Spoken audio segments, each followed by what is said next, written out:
I grew up in West Hartford, Connecticut with my mother. My father passed away when I was 6, so it was just me and my mom and our cat. My father was a professional musician. He taught music theory at the University of Hartford. He was a bassoonist in the Hartford Symphony Orchestra. My mother and I were weekly churchgoers. I grew up in the Episcopal Church. The Episcopal Church is what grew out of the Anglican Church here in America. When I was 7, I think I got special dispensation to join the children's choir a year earlier than the official minimum age, and I kept pestering our organist to show me how the organ worked, and his line was always, when your feet reach the foot pedals, then I'll teach you how to play the organ. And so finally, when I was 11, I just sat down with him for our first lesson and started learning instrument. Throughout my high school years, continued on, and eventually went to music school.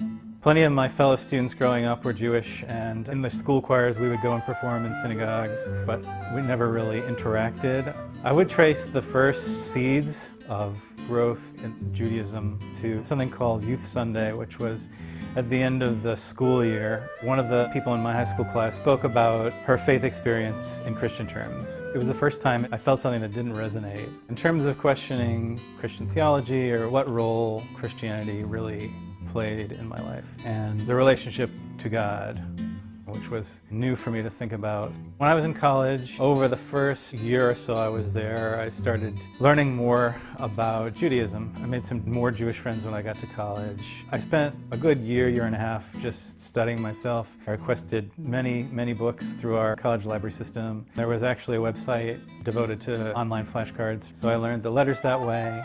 Then I was able to follow along in the Chumash, davening, learning intensively about halacha, Tanakh. Instead of trying to guess what right practice would be from a religious point of view, there was a system to understand what the right way of acting was.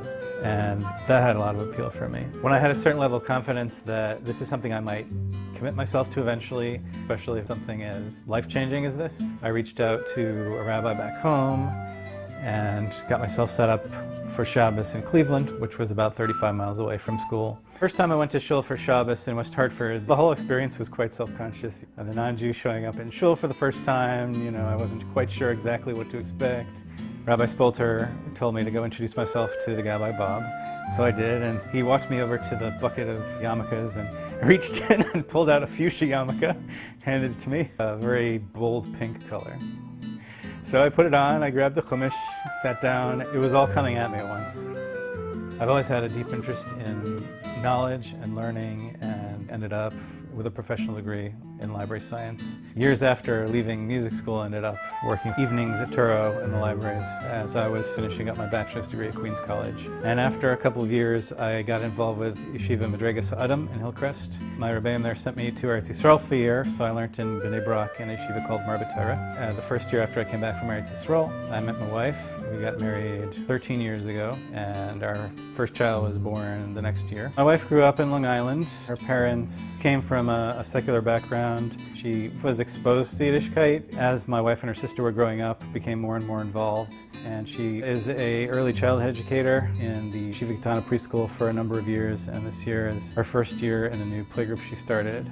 PTI has always been the place where anybody can feel welcome, and when I joined PTI, I could comfortably learn a sugya with most of the Talmidim. It was really intriguing to find a place where you had folks who were experienced in learning as well as folks who were just starting out. It's something special to be in one room where everybody is learning together, but at their own pace. Without the Torah opportunities there, without Rabbi Singer's vision and his engagement in building it, without all the rebbeim that have joined him, Talmidim supporting it, and all the financial supporters, I wouldn't have been able to grow as a Torah Jew to the extent that I have. PTI is without a doubt the center of Torah life for me here in Passaic.